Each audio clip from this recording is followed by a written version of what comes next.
commencer. Je suis ravie d'être ici parmi vous aujourd'hui.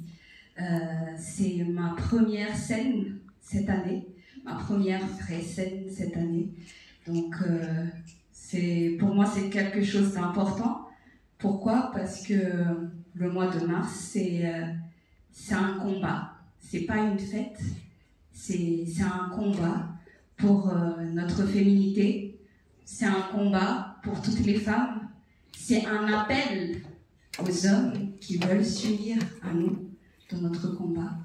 Donc c'est quelque chose de très très important pour moi. Et je reviens de très très loin parce que j'étais très très malade récemment. Donc là, tout va bien, comme vous le voyez.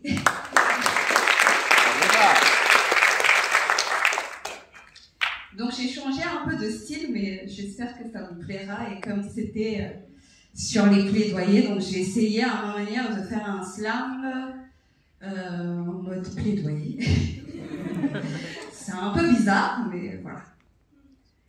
Être une femme à Madagascar en 2024. C'est triste. Je ne sais pas comment parler de la situation de la femme à Madagascar sans pour autant me faire passer pour une féministe, me faire traiter de drama queen. Je n'ai pas envie de faire tout un plat, mais il y a des jours comme ça où j'ai l'impression que rien ne va. Où est-ce que je veux en venir pour que vous puissiez comprendre ce que j'ai à dire? J'aimerais que vous vous mettiez le temps de 3 minutes 10 secondes dans une jupe, le temps d'un slam, et 5 minutes à ma place. Pourquoi? Je ne vais pas chercher loin comme exemple, je vais vous parler de moi.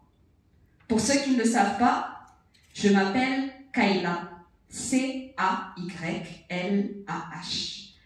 Retenez bien mon nom, je viens de Madagascar, j'ai grandi et vécu dans la capitale, ici à Antananarivo. J'ai 30 ans. Je sais que je n'en ai pas l'air, mais c'est vrai. Je ne suis pas mariée, je n'ai pas d'enfant et j'habite encore chez mes parents. Voilà. Rien qu'avec cette description, c'est sûr que la moitié de la salle a fait déjà un jugement. Ah, et j'ai oublié, en plus de ça, je suis artiste slameuse qui plus est. Donc, on va commencer peut-être par là, parce que je suis une femme artiste à Madagascar en 2024. Et Tchélétsar. Ma réussite, je la dois forcément à quelqu'un, entre parenthèses, à un homme plus exactement. J'ai certainement donné mon corps, vendu mon âme au diable. La rumeur dit que être artiste, c'est sex, drug and alcohol. You know what I mean? Qu'une femme artiste est forcément une fille de mauvaise vie, puisque c'est l'image qu'on voit à la télé. Alors, rien que pour ça, chaque jour, je suis stigmatisée. Et c'est le cas de nombreuses femmes qui ont réussi au sein de la société. J'en suis sûre. Je ne suis pas mariée, je n'ai pas d'enfant, et même, je vais vous dire un secret, je n'ai même pas de petite amie en ce moment.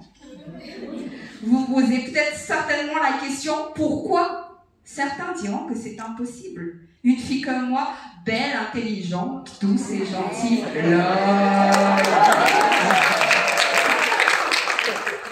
mais qui en plus gagne son propre argent. Moi-même, je pose la question, damn God, mais pourquoi? On m'a dit plusieurs fois que c'est parce que je faisais peur aux garçons. Parce qu'à Madagascar, un garçon ne veut pas qu'une fille soit son égale, qu'une fille travaille. Ou encore qu'elle gagne plus que lui. Un garçon ne veut pas qu'une fille parle ou émette son avis. Et si vous avez le malheur de le contredire, il vous fera taire à coups de poing ou vous enfermera à la maison. Parce qu'un garçon veut qu'une fille soit son esclave, sa propriété, sa chose. Un peu moyenâgeux peut-être, Mais la place de la femme à Madagascar se trouve dans un lit ou bien dans les fourneaux. Voilà ce que c'est une fille malagasy en 2024. Mais pour l'avoir vécu, je sais de quoi je parle. Pour terminer, j'ai 30 ans. Je sais, je ne les fais pas. Bon, j'ai essayé aujourd'hui. Hein. Mais pour la société malgache, vous le savez très bien, je suis ce qu'on appelle une vieille fille à Tongamianto, un tambour suspendu, dans le sens où personne ne veut jouer avec moi. Mais je ne suis pas un jouet. Je suis de celles à qui les tantines demandent « Alors, quand est-ce que tu te maries ?» À qui sa mère met la pression? J'ai envie d'être mamie. Je suis de celles que les copains demandent quand on ne s'est pas vu depuis. Combien d'enfants ou de petits amis tu as, comme si on pouvait en avoir plusieurs. Bon, comment leur dire que j'en souffre, que j'aimerais bien, hein, que ce n'est pas l'envie qui manque, mais je ne suis pas une fille. Je suis une femme. Je ne veux pas d'un garçon, je veux un homme. J'ai du caractère, je sais répondre, me défendre. Je sais ce que je veux et ce que je vaux. Je ne suis pas un jouet. J'aime mon travail et même si je ne gagne pas des millions, c'est pas grave. Je suis bénie de faire un travail qui me plaît, contrairement à certains. Je suis malagasy et fière, mais je ne marierai jamais au nom de la tradition. Je n'accepterai aucune injustice venant de ma famille, de la société ou de la religion. Je suis chrétienne, mais si c'est pour risquer ma vie en donnant la vie, et cela n'engage que moi, même si c'est la plus belle preuve d'amour, Azafat, je ne le ferai pas. J'aimerais que les jeunes puissent se protéger et être protégés contre toutes les formes d'agression sexuelle. Voilà, on combat pour les droits de la femme, pour le 8 mars et chaque jour pour le restant de ma vie. Faire de ce monde un monde honorable.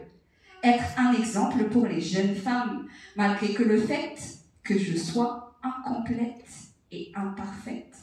Car dans ce combat, je sais que j'ai besoin d'un homme à mes côtés.